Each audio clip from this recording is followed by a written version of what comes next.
Hello guys, welcome back to Rich Tara Хөдөр. За удаа хүлээлгэсэн хүлцэл өчье. Өнөөдрийнхөө дугаарт бүгдээрээ Арслангийн ордонд төрсэн хүмүүсийнхаа 6 сарын ерөнхий төлөв байдлыг харцгаая.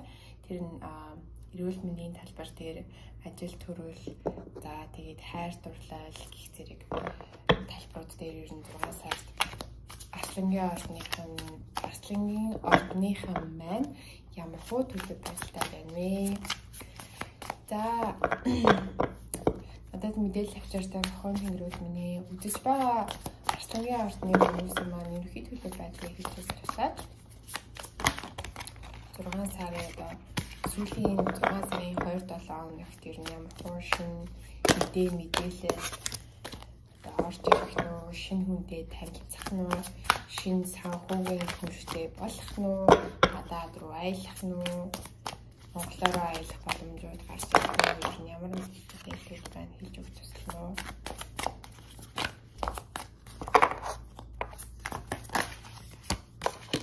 Judgment, Christian, Emperor, Ten of Cups, Crown. За тэгэхээр 2 хүчээр авъя. Okay.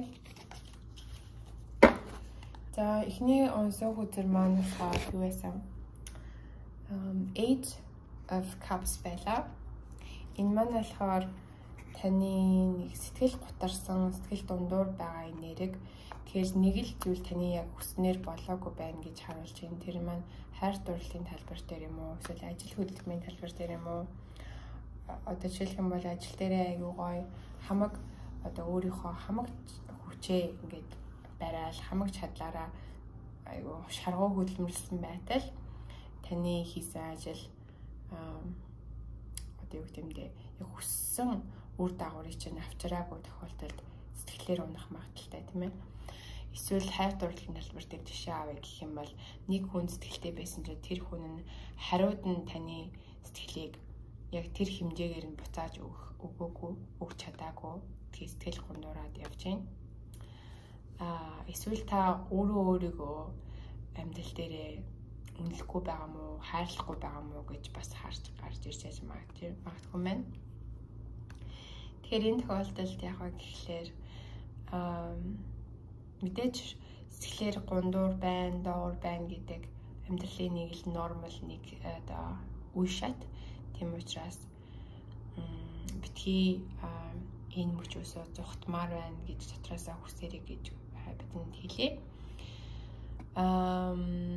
Тэгээд нөгөө ямар ч энерги дандаа төр зүрийн байдаг учраас яг гадаа нартай ч гэрт хөдөн өдөр газар дээр ганц бүр тохиолдно гэдгийг нэгэн адилаар та өнөөдөр сэтгэлээр гундуур байсан ч маргааш нөгөөдөр ирээдүйд сэтгэлээрээ баяр жаргалаар дүүрэн байх боломжууд ирж ийна тий тэгж дотроосоо бодох хэрэгтэй. Өдрөгөр тэгээд та нэг шийдвэр гаргасан юм уу да judgment гэж нэг дүгнэлт шийдвэр гаргасан чинь тэр нь болохоор юутай холбоотой байсан бол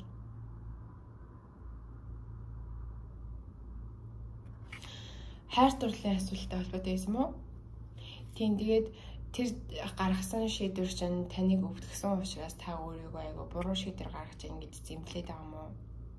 Тэгээд уурч хүрээд энэ дээр яг ингэж уурж байгаа хүн байгаад тэгэхээр яг энэ дээр би сануулж хэлэхэд нөгөө энэ маань ерөнхий төлөв учраас яг хүн болгоны амьдралын ситуац дээр таарна гэж юусоо байхгүй. Тэгэхээр та авах мэдээлэл аваад хаях мэдээлэл нь таараа хүмүүс яг хувийн төлөв хийгөө гэж суужсэн би одоогийн байдлаар яг тэр нөгөө процесс дээр сайн ингээд гаргаж аваагүй учраас одоогийн байдлаар би хувийн төлөв тавихгүй байгаа гэж үзэгчтэй анхааруулъя. За тэгээд би яг ийм энергийн дээр би ямар танд юу мэдээлэл зөвлөмж өгөх вэ гэхлээр нөгөө юм болгон учир шалтгаантай болдоо гэдгийг санаад өөрийнхөө өнгөрсний та нэг сонголт хийсэн штэ. Өнгөрсний та нэг сонголт хийгээд энэ сэтгэлд шахлалыг өөртөө авчирсан штэ. Яг үүндээ бол сэтгэлийн шарах гэдэг бол хүнийг өөрчлөх хамгийн их хүчтэй тийм нэг одоо амьдралын үйл явц байдаг. Тэгэхээр ерөнхийдөө сэтгэлийн шархнаас хүн ямар ч хүн тойрч гардаггүй, даваад туулаад гардаг нэг амьдралын процесс. Тийм учраас таныг ингээд өөрчлөх, зөв зам руу чиглүүлэх, таныг ертөнцийг өөр нүдээр өөр өнцгөр харах тэр боломжийг тавьж өгсөн та өнгөрсний өөрийгөө битгий одоо юу гэдэг одоо буруутга тий. Яагаад вэ гэхлээр ямарваа бидний хийсэн сонголт болгон яг үүндээ бол бидэрт нэг л юм заах гэж, нэг л юм таниулах гэж хийсэн сонголт байдаг. Тийм учраас сэтгэлжин өвдлөө гэд тэр сонголт буруу байсан гэсэн үг бол ерөөсөө биш. Угаасаа нөгөө амьдрал дээр дандаа өдөр болгон сайхан мэдрэмжтэй байж, дандаа л баяр баясгалангаар дүүрэн бай гэдэг. Тэгжээж л хүн амьдарч ийн гэж, сайхан амьдарч ийн гэж ойлгох юм бол тэр бол гаж үзэгдэл, буруу үзэл бодол. Яагаад вэ гэхлээр яг үндэ бол амьдралын баяр баясгалан, амьдралыг одоо юу гэдэг нь тэр чигээр нь хайрлах гэдэг энерги, хайрлахын тулд амьдралын жаргаж байгаа мөчөөч, зовж байгаа мөчөөч хоёулангийг нь хайрлаж ээж амьдралаа тэр чигээр нь хайрлана гэсэн үг. Яагаад тэгэхээр амьдрал гэдэг зовлон жаргалыг хосолсон тийм бэлэг байдаг учраас тэр бэлгэний зөвхөн өнгөлгийг нь аваад тэгээд өнгө муутайг нь хаях юм бол ерөөсөө амьдралыг тэр чигээр нь 100% нь мэдэрч чадахгүй гэсэн үг. Тэгэхээр ууралж байгаа тохиолдолд хүн яах ёстой вэ гэхээр ер нь бол уур гэдэг зүйл бидний амьдралд хэрэгтэй. Яагаад гэхээр ууралж хийж бид нэр өөрсдөө хамгаална штэ. Тэглээгээд уураа ашиглаж альва хүнд ямар нэгэн гар цохрол үгтэндээ эрүүл мэнд дээр нь бидэнд хаалтаж юм уу, тэр бол би ерөөсөө тэрний эсрэг байдаг. Уурыг бол маш ухаалгаар шийдвэрлэх хэрэгтэй. Тэгэхээр та ууралж байгаа тохиолдолд гадаагаа талхдаг ч юм уу, балкон дээр гараад цэврээ гараа амсгалдаг ч юм уу, эсвэл өөрийнхөө дуртай хөгжим дууг сонсож эхэлдэг ч юм уу тий. Өөрийг чинь тайвшруулдаг тэр зүйлүүдийг хийж эхлэх юм бол уураасаа бас хоолдох илүү их боломжтой. Гэхдээ би таныг ерөөсөө бити уурал гэж байгаа биш штэ. Уурлах тусам уурлахгүй байх тусам уураа хүн доошоо ингээд дараад тэгээд доошоо дарах тусам тэр мэдрэмж нь хүний сэтгэл дотор ингээд ялцарч эхэлдэг. Тэгээд ялцарснараа яг бидний 3D ертөнцид буюу арьсаар ч юм уу те эрүүл мэнд дээр тэр шарах нь ингээд яг нүдэнд харагдах үз газар авдаг гэсэн үг. За тэгээд Emperor гэдэг үзэр маань гарч ирсэн. Энэ маань яг таны нэг аавтай холбоотой юм уу? Эсвэл та өөрөө аав хүн юм болов уу? Эсвэл та өөрөө нөгөө нэг амьдрал дээр аав шиг зан гаргах ёстой гэдэг юм болов уу? Энэ маань яг ганц бие эмэгтэйчүүд, ганц бие ээжүүдэд бас хамаарч иж магадгүй. Нөгөө нэг хүүхдүүдтэй аавч болох шаардлагатай байдаг, бас дээрээс нь ээжинж байх шаардлагатай байдаг.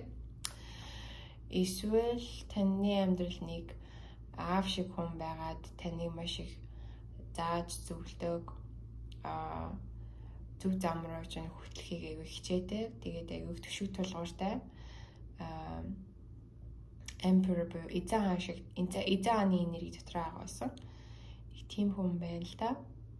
Тэгээд Emperor энерги бол ер нь бол аягүй гоё энерги штэ.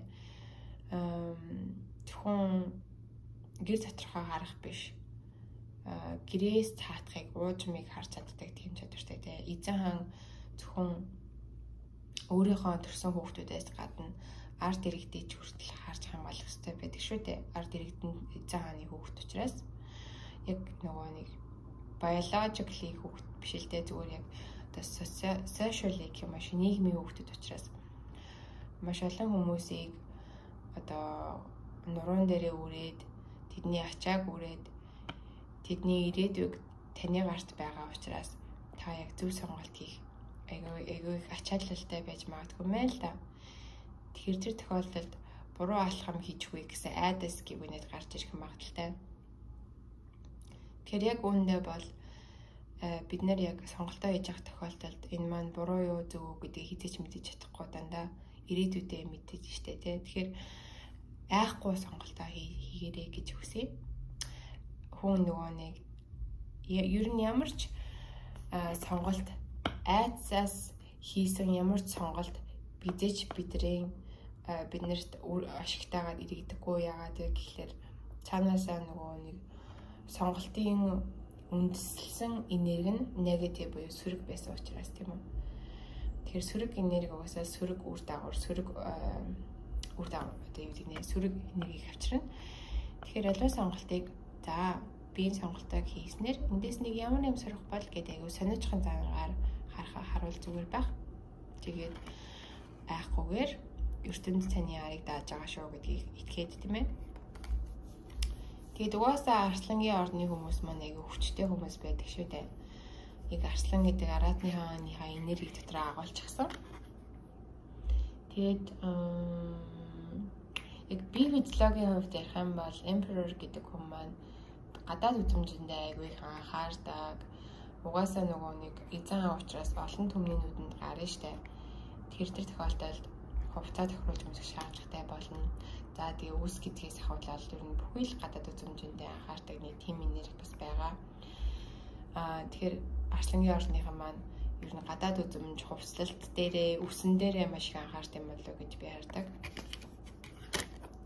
За энэ Ten of Cups доош гарч байсан байна. Яг одоо таны амьдралд ингээд бүх юмар хангалуун байгаа энерги доторчм байгаа. Яг үүндээ бол таны амьдралд бүх юм чинь хүснээр ч юм байгаа тохиолдол байхад та тэрийг олж харахгүй байна гэнэ л дээ. Тийм учраас тийм баярлан талархснаа илэрхийлэхгүй байгаа юм уу? Нөгөө яг амьдралд чинь байгаа, дотор чинь байгаа тэр сайхан эрдэнэс баялагуудыг харж чадахгүйгээсээ болоод амьдрал нь хангалуун затгалан биш мэд харагдаад тэрнээсээ үүдээд ямар ч талархах зүйлгүй мэд санагдаад байгаа юм уу? Яг үндэ бол Ten of Cups дээшээ байгаа гэдгийг та өөртөө харуулж хэлээрэй гэж хэлье. Ер нь бол миний бодлоор хамгийн баялаг хүн бол хамгийн баян хүн бол хамгийн эрүүл хүн. Бие физиологиороо эрүүл, оюун ухаанаараа ч эрүүл, за энергиэрээ ч эрүүл. Тийм хүн бол амьдрал дээрээ гайхамшиг бүтээх хязгааргүй их потенциалтай. Тэгэл аль нэг асуудал, аль нэг одоо фактор дээр тоглолтол явагдах юм бол эрүүл мэнд дээр ч юм уу те эсвэл бодол санаан дээр, сэтгэл санаан дээр, оюун ухаан дээр ч юм уу тоглолт явуулах юм бол амьдрал дээр яг хүснийг авчирхад аягүй хэцүү байдлыг эхэлдэг. Хэглээгээд боломжгүй зүйл бол биш. Тэгэхээр энэ карт маань танд юг харуулж байна вэ гэхлээр танд одоо яг бүх юм чинь байна штэ. Эрүүл бие байна уу байна. Сайхан найз нөхөд байна уу байна. Тэнийг хамгаалж хайрлаж явдаг хүмүүс гэр бүлийнхэн чинь байна уу байна.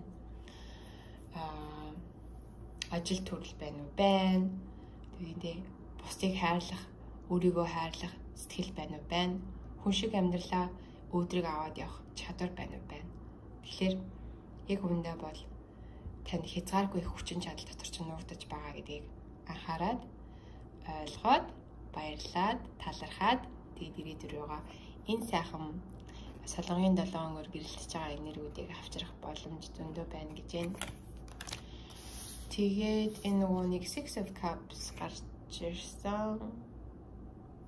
Энэ дээр яадаг вэ гэхээр нөгөө хуучны бага насны сайхан дурсамжуудаа хаяа иргэн сандаг ч юм уу найз нөхөдтэйгээ уулзаад тэгээд хуучиндаа амьдрахыг хүсэж байгаа юм уу?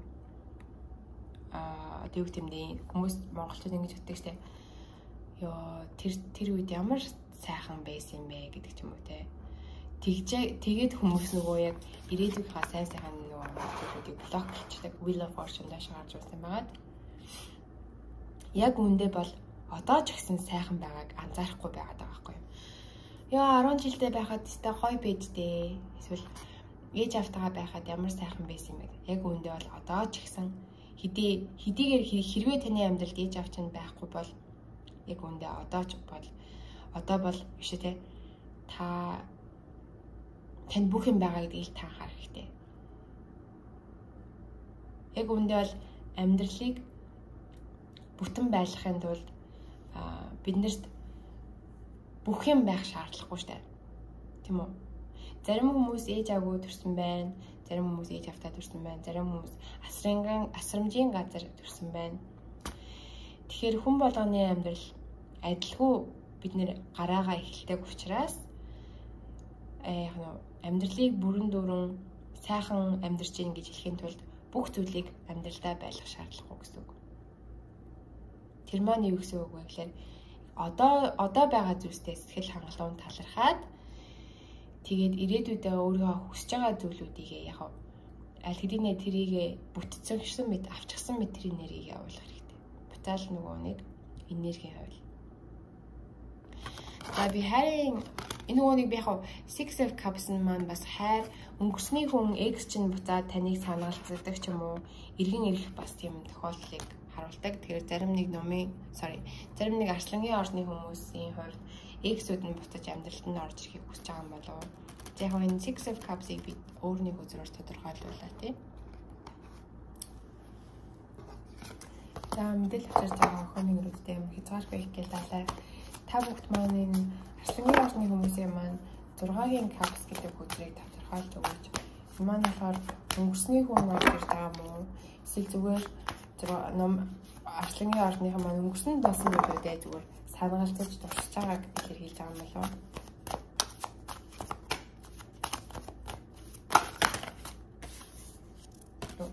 Two of Swords, King of Wands, the Tower гэж гарч ирж байна. За энэ өнгөрсний хүнтэй холбоотой байна шүү. Тэр нь болохоор Knight of Wands гэдэг нэг хүн байна. Айгуу одоо галт өвлзүүлсэн айгуу их одоо юу гэмдэ одоо та хоёр ингээд бибитэйгээ орхон байхад бибиний чинь энерги ингээд бибирээ айгуу татагддаг. Тэгээд маш их одоо хүсэл тачаал ихтэй гэдэг ч юм уу яг зүрх сайр дурлалын асуудлыг яг чин сэтгэлийн тийм энерги бол харагдаагүй надаа. Зүгээр хүсэл тачаал ихтэй.